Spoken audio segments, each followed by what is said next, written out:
માની લો કે રાજકીય પક્ષો છે એમના સ્વતંત્ર નિર્ણય હોય છે, સ્વતંત્ર કદાચ એમને અલગ રીતે લડવાનું હોય છે, છતાં પણ મેં મારું જે વિઝન છે એ વિઝન સાથે હું કામ કરવાની છું.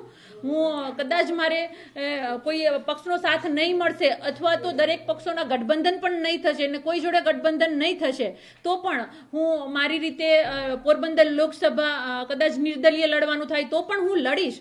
પણ જો મારે નિર્દલીય લડવાનું થશે એટલે કે અપક્ષ લડવાનું થશે તો મારા જ લોકસભા પોરબંદરમાં હમણાં જ ખાલી પડેલી માણાવદરની જે બેઠક છે આ માણાવદરની વિધાનસભામાં પણ હું ફોર્મ ભરીશ અને ત્યાં પણ હું વિધિવત રીતે મારો પ્રચાર પ્રસાર અને લોકોનો સંપર્ક શરૂ કરીશ, કારણ કે કાર્યક્ષેત્ર એક જ છે. એટલા માટે જો અપક્ષ લડવાનું થશે તો માણાવદર વિધાનસભા અને પોરબંદર લોકસભા બંને હું સાથે લડીશ અને લોક સંપર્ક કરીશ અને એના ભાગરૂપે મેં લોક સંપર્ક પણ શરૂ કરી દીધા છે. મેં સરપંચ સંપર્ક અભિયાન શરૂ કરી દીધું છે. એના ભાગરૂપે મેં સરપંચોને દરેક ગામના જે 700-750 ગામ આવે છે પોરબંદર લોકસભામાં અને સાથે સાથ વિધાનસભાના ગામોમાં મેં પત્ર વ્યવહાર કરી અને સરપંચ જોડેની કેટલીક વાતો મેં રજૂ કરેલી છે. અને હવે આગામી દિવસોમાં હું ઉપલેટાને મેં સ્થાયી સેન્ટર બનાવ્યું છે, કારણ કે ત્યાંથી ભૌગોલિક રીતે દરેક ક્ષેત્ર દરેક ગામ નજીક પડે છે, દરેક વિધાનસભા નજીક પડે છે. એટલા માટે મેં ઉપલેટાને ચુનાવી સેન્ટર બનાવ્યું છે અને ત્યાંથી વિધિવત રીતે ગામડાનો પ્રવાસ ખેડી અને આગામી કાર્યક્રમો પણ હું જાહેરાત કરીશ.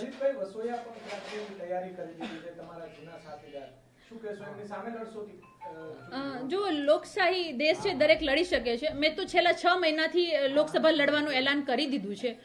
અને વાત આવે છે લલિત કાકાની તો એ પક્ષના દાયરામાં રહીને એને જે પણ કંઈ કરવું હોય છે તો કરી શકે છે, પરંતુ એક વડીલ તરીકે મેં ચોક્કસ એને આહવાન કરું છું અને કહું છું કે બધા સાથે મળીને લડીશું તો પરિણામ સારું આવી શકશે.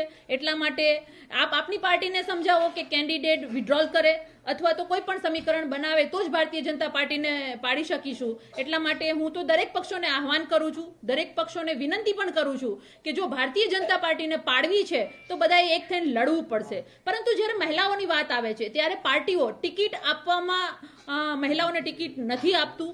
અને આપણે ગઈ વિધાનસભાની વાત કરીએ તો એ લોકોએ 12 થી 13 જ ટિકિટો દરેક પક્ષોએ આપી હતી. એટલે મારી લડાઈ માત્ર ભાજપ સામે જ નથી, મારી લડાઈ એ માનસિકતા સામે પણ છે કે જે મહિલાઓને પ્રાધાન્ય નથી આપતા, મહિલાઓને ટિકિટ નથી આપતા. 50% વોટ શેર મહિલાઓનું છે તો શા માટે મહિલા પ્રતિનિધિત્વ ન કરી શકે? અને જે ટિકિટો આપવામાં આવે છે એમાં પણ મહિલાઓ સક્ષમ મહિલાઓ 50% જ હોય છે. બાકી મહિલાઓના પતિ મજબૂત હોય છે, પરિવાર મજબૂત હોય છે, પરિવાર ફાઇનાન્શિયલી હોય છે. પરંતુ જે મારા જેવી હજારો બહેનો છે કે જે સંઘર્ષ કરે છે, જે જાત મહેનતથી ઉપર આવે છે, એને ક્યાંક ને ક્યાંક રાજકીય સંઘર્ષો પણ વધારે ખેડવા પડે છે. એટલા માટે આપે મને લલિતભાઈનો સવાલ પૂછ્યો એટલા માટે હું કહું છું કે હું લલિત કાકાને પણ વિનંતી કરું છું કે જો ભારતીય જનતા પાર્ટીને પાડવું છે તો સૌએ સાથે મળી અને એક થઈને લડવું પડશે. હું વડીલ તરીકે એને કહી શકું, પક્ષોને ના કહી શકું, છતાં પણ પક્ષોને આહવાન કરું છું કે બધા એક થઈને લડીશું તો જ ભારતીય જનતા પાર્ટી મજબૂતાઈથી પડશે. અને પછી જ્યારે બધાની સામે લડવાનું થશે કે માન લો કે એનસીપી લડતું હશે, કોંગ્રેસ લડતું હશે, આપ લડતું હશે, હું લડતી હોઈશ, ત્યારે પણ જે એકબીજા ઉપર આક્ષેપો લગાવવામાં આવે છે કે આ એ ટીમ છે ને બી ટીમ છે, એવા કોઈ આક્ષેપો યોગ્ય રહેશે નહીં. કારણ કે હું પહેલેથી કહું છું કે બધા એક થઈને લડવાનું છે, ગઠબંધન કરીને લડીશું તો મજબૂતાઈથી લડી શકીશું. એટલા માટે પોરબંદરની સીટ એવી સીટ છે કે ત્યાં દરેક પક્ષોનું પ્રભુત્વ છે. એનસીપીનું પણ એટલું જ મજબૂત પ્રભુત્વ છે જેટલું કોંગ્રેસનું છે. એટલા માટે હું તો લડીશ જ કોઈ પણ સંજોગોમાં. અને આજે હું આપના માધ્યમથી પણ જણાવું છું કે અપક્ષ લડવાનું થશે તો હું માણાવદર વિધાનસભા પણ લડીશ, એ મારું સ્પષ્ટ માનવું છે. અને એના માટે મેં સરપંચ સંપર્ક અભિયાન પણ શરૂ કરી દીધું છે. અને હાજી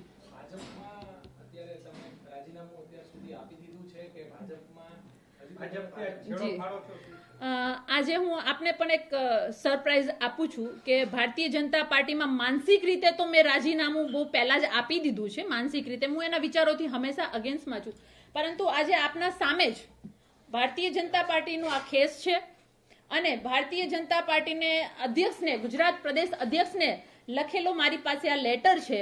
આ લેટરનું બ્રીફિંગ કરતા હું આપને થોડું જણાવીશ કે મેં લખ્યું છે કે આજ સુધી હું મીડિયા પેનલિસ્ટ ગુજરાત પ્રદેશ તરીકે મેં મારી ભારતીય જનતા પાર્ટીમાં સક્રિય અને નિષ્ઠાવાન ભૂમિકા નિભાવી છે. પરંતુ આજે મને બોલતા પણ શરમ આવે છે અને કહેતા પણ શરમ આવે છે કે ભારતીય જનતા પાર્ટીએ માત્ર ને માત્ર સેલ્સમેન તરીકે કામ કરાવડાવે છે. કંપની જે માર્કેટિંગની બની ગઈ છે.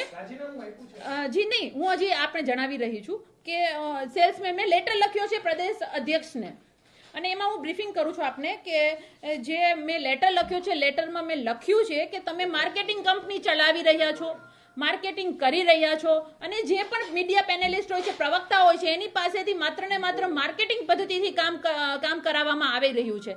એટલા માટે એક જે કહેવાય છે કે અમે લોકો રાજકીય પ્લેટફોર્મ ઉપર હતા તો સકારાત્મક પરિવર્તન માટે હતા. અમે તમારા માર્કેટિંગ માટે અને ખોટી યોજનાઓ, જે પ્રજાલક્ષી યોજનાઓ છે, એનું ખોટું માર્કેટિંગ કરાવવામાં આવે છે અને પ્રજા સુધી પ્રશ્ન પહોંચાડવામાં આવતો નથી. અને આ તાનાશાહી માનસિકતા સામે હજારો ભારતીય જનતા પાર્ટીના કાર્યકર્તાઓ પરેશાન છે. અને આજે મારે આમ તો ખુશી કયો તો ખુશી અને દુઃખ કયો તો દુઃખ, ભારતીય જનતા પાર્ટીથી હું ઓફિશિયલી છેડો ફાડી રહી છું. હું ભારતીય જનતા પાર્ટીના અધ્યક્ષ શ્રી જીતુભાઈ વાઘાણીને આ પત્ર લખી અને જણાવી રહ્યું છું કે આપની તાનાશાહી નેતાઓના કારણે કાર્યકર્તાઓ હેરાન છે, પ્રજા હેરાન છે. પૂરા ગુજરાતને ખબર છે કે ભારતીય જનતા પાર્ટીએ શું હાલત કરી છે ગુજરાતની. એટલા માટે હું જી ચોક્કસ આ લેટરમાં મેં જણાવ્યું છે કે હું હવે આ અન્યાય સહન કરી શકું એવી હાલત નથી.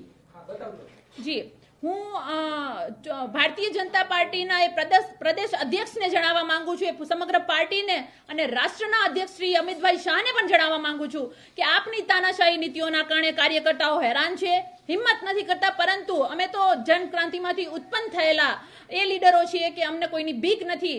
આજે આ લેટરમાં પણ મેં સ્પષ્ટ લખ્યું છે કે તમે તાનાશાહી માનસિકતાથી કાર્યકર્તાઓને હેરાન કરો છો. અને આ લેટર માં મેં છેલ્લે લખ્યું છે, ખાસ કરીને આપ મીડિયા મિત્રો સામે મૂકવા માંગુ છું કે મેં લખ્યું છે કે ભાજપનો ખેસ હું માત્ર ને માત્ર ભારતીય જનતા પાર્ટીના એ પાયાના સનિષ્ઠ કાર્યકર્તાઓના માનમાં પરત કરું છું કુરિયર દ્વારા. આ લેટરની સાથે હું ભારતીય જનતા પાર્ટીનો ખેસ જીતુભાઈ વાઘાણી કમલમશ્રીના અધ્યક્ષશ્રીના એડ્રેસ ઉપર શ્રી કમલમ પર કુરિયર કરી અને પરત કરું છું. અને આ ખેસ માત્ર ને માત્ર ભારતીય જનતા પાર્ટીના સનિષ્ઠ અને પાયાના કાર્યકર્તાઓના સન્માનમાં અર્પણ કરું છું. બાકી આ તાનાશાહી નેતાઓ માટે મારી પાસે શબ્દો માત્ર વગોડવાના અને એ લોકોને નકારવાના જ છે. એટલા માટે આજે હું વિધિવત રીતે ભારતીય જનતા પાર્ટીમાંથી હું મારો છેડો ફાડું છું. અને એ લોકોની જે પાપની નેતાઓની જે પાપની ભાગીદારી હતી એમાં ક્યાંક ને ક્યાંક મને આ સુધી ઘૂંટણ થતું હતું, એ પાપની ભાગીદારીમાંથી પણ આજે હું મુક્ત થાઉં છું. એ વાતની મને ખુશી છે. અને આગળના દિવસોમાં હું વિધિવત રીતે મારી લોકસભા ઉપર ધ્યાન આપી અને હું મારું કાર્ય શરૂ કરીશ. આપની મોટી ભૂલ કહી શકાય, જે તે સમયે તમે ભાજપમાં પાસમાંથી ભાજપમાં ભળ્યા હતા, કેસ ધારણ કર્યો હતો, મોટી ભૂલ કહી શકાય. હાલની પરિસ્થિતિ પ્રમાણે તમે અમારી નિષ્ફળતા ચોક્કસ કહી શકો છો. જીવનમાં ભૂલો તો થતી હોય છે. નિષ્ફળતા હું એટલા ભૂલ નથી ગણાવતી, નિષ્ફળતા ગણાવું છું. કારણ કે અમે જે રાષ્ટ્રવાદની ભાવના સાથે ગયા હતા, સમાજવાદની ભાવના સાથે ગયા હતા અને લોકોના અને જનતાના કાર્ય કરી શકીશું આવી ભાવના સાથે ગયા હતા, એ ક્યાંક ને ક્યાંક અમે નિષ્ફળ રહ્યા છીએ. આજ પણ લોકોના પડતર પ્રશ્નો સમાધાન નથી થયું. 17ના વાયદાઓ આજ પણ એમનેમ છે. એટલા માટે જ આ ખેસ અને આ લેટર સાથે હું શ્રી કમલમ ભારતીય જનતા પાર્ટીમાં ને મોકલી રહી છું અને મારું વિધિવત રાજીનામું હું એ લોકોને મોકલી રહી છું. મારે ત્યાં જવાની કોઈ જરૂરિયાત નથી, પરંતુ આ કુરિયર દ્વારા હું મારું વિધિવત રાજીનામું આપી દઉં છું. અને સાથે સાથે એ પણ કહું છું જનતાને અને ભારતીય જનતા પાર્ટીના કાર્યકર્તાઓને કે અત્યાર સુધી એ લોકોની સચ્ચાઈ મેં બોલી છે, એ લોકોની કૂટનીતિઓ મેં બોલી છે. અને આ એ જ ગુંડાશાહોના, આ એ જ તાનાશાહોની માનસિકતા છે કે એની હિંમત નહોતી કે રેશમા પટેલને સસ્પેન્ડ કરી શકે, રેશમા પટેલને એ લોકો બરતરફ કરી શકે. આજે મેં સન્માનપૂર્વક કાર્યકર્તાઓના સન્માન સાથે હું રાજીનામું મૂકી રહી છું. એનું મને ગર્વ છે. અને એ લોકોની તાકાત, એ જનતાની તાકાત અને એ બાહોશ કાર્યકર્તાઓની તાકાતને હું વંદન કરું છું કે આ તાનાશાહો સામે મજબૂતાઈથી બોલીશું, લડીશું તો એની તાકાત નથી કે આપણો વાળ પણ વાકો કરી શકીએ. એ લોકોની હિંમત નહોતી કે મને સસ્પેન્ડ કરી શકે. એ વાત મેં આજે સાબિત કરી છે અને આજે હું સામેથી રાજીનામું આપી રહી છું. હાર્દિક પટેલ જે રીતે કોંગ્રેસમાં જોડાયા, આપને પણ ઓફર થશે તો કોંગ્રેસમાં જોડાઈ જશો? મારા માટે પક્ષોમાં જોડાવું એ મહત્વનું નથી. મારા માટે પ્રતિનિધિત્વ કરવું એ હું મારી દ્રષ્ટિએ મહત્વનું માનું છું. મારે લોકસભા લડવી છે. પક્ષો ટિકિટો ના આપે અને ખાલી માત્ર જોડવાની વાત કરે તો હું એવા કોઈ પણ પક્ષમાં નહીં જોડાઈશ. મારે લડવું છે, પ્રતિનિધિત્વ કરવું છે અને લોકો માટે મારે મારી તાકાત વધારવી છે. એટલા માટે હું એવો કોઈ નિર્ણય નહીં લઈશ કે જ્યાં મારે માત્ર પક્ષમાં જોડાવાનું હોય. ચોક્કસ રીતે મેં જેમ કીધું કે ગઠબંધનો થશે, ટિકિટો મળશે તો હું ચોક્કસ સારા પક્ષના બેનર નીચે લડી પણ શકું, એમાં પણ નકારતી નથી. પરંતુ જો ટિકિટ નહીં આપવામાં આવે તો હું નિર્દલીય માણાવદર વિધાનસભા અને પોરબંદર લોકસભા બંને સાથે લડીશ. મારા એક જ મત વિસ્તારમાં આવે છે. સાથે સાથ વિધાનસભા પર હું મહેનત કરીશ અને માત્ર ચૂંટણી લક્ષી નહીં પરંતુ ચૂંટણી પૂર્ણ થયા પછી પણ આ જ મારી કર્મભૂમિ રહેશે અને આ જ કર્મભૂમિ ઉપર હું રાજકીય રીતે જે પણ એજન્ડા છે, જે પણ મારે પરિવર્તનો લાવવાના છે સમાજ માટે, એ હું લાવતી રહીશ અને મહિલા પ્રતિનિધિત્વને ખાસ કરીને ઉજાગર કરીશ. 50% વોટ બેંક મહિલાઓની છે. શા માટે મહિલાઓ જોડે અન્યાય? આ સવાલ પણ અને આ એજન્ડા પણ મારો મુખ્ય રહેશે. ઓમ જોવા જઈએ તો ભારતીય જનતા પાર્ટીના વિરુદ્ધમાં રહેલા દરેક એક મંચ ઉપર જ હોય, પરંતુ આજે એ કોંગ્રેસના બેનર ઉપર કામ કરી રહ્યા છે તો બની શકે હું કોઈ બીજા બેનર અથવા તો મારા સ્વતંત્ર બેનર ઉપર કામ કરી શકું. પરંતુ વિચારોથી એક છીએ. હવે તો એક જ પરિણામ જોઈએ છીએ કે ભારતીય જનતા પાર્ટીની કૂટનીતિઓને ઉખાડીને ફેંકી દેવાની છે અને ચોક્કસ રીતે એમાં સૌ સાથે મળીને લડીશું તો સફળ થશું. નહીતર પછી એકબીજા ઉપર એ ટીમને, બી ટીમને, સી ટીમના જ આક્ષેપો લગાડવાના રહેશે.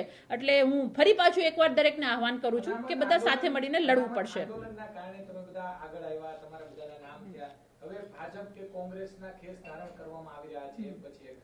તો હવે પાટીદાર સમાજનું કોણ અને અનામત આંદોલનનું શું? જો અનામત આંદોલનના મુદ્દાઓને લઈને ઘણા બધા અલગ અલગ એજન્ડા સાથે લડી રહ્યા છે. આજે હું ભારતીય જનતા પાર્ટીમાં હતી તો પણ મેં સમાજના પ્રશ્નોને હંમેશા વાચા આપેલી છે. તો કોઈ પણ ક્ષેત્રમાં, કોઈ પણ ફિલ્ડમાં હો, પરંતુ તમારા મુદ્દા તમારી સાથે જીવંત હોવા જોઈએ. આજ પણ મારા મુદ્દા મારી સાથે જીવંત છે. આશા રાખું હાર્દિકના મુદ્દા પણ એમની સાથે જીવંત હોવા જોઈએ અને એ સાથે જે ગુજરાતની 6.5 કરોડ જનતા માટે કામ કરવાનું છે એ પણ કરવાનું છે. તો અહીંયા સવાલ એ નથી કે સમાજનું શું. સમાજ માટે તો લડવા માટે કોઈ પણ રાજકીય પ્લેટફોર્મ ઉપરથી લડી શકે, પરંતુ એનું પરિણામ આવવું જરૂરી હોય છે અને પરિણામ ન આવે ત્યારે જ પક્ષના પલટવાર થતો હોય છે અને પક્ષોને છોડવાનું અને જોડવાનું કામ થતું હોય છે. એટલે એ મારી દ્રષ્ટિએ પક્ષો જોડવાથી સમાજના પ્રશ્નોનું સમાધાન નથી થતું એવું કોઈ છે નહીં.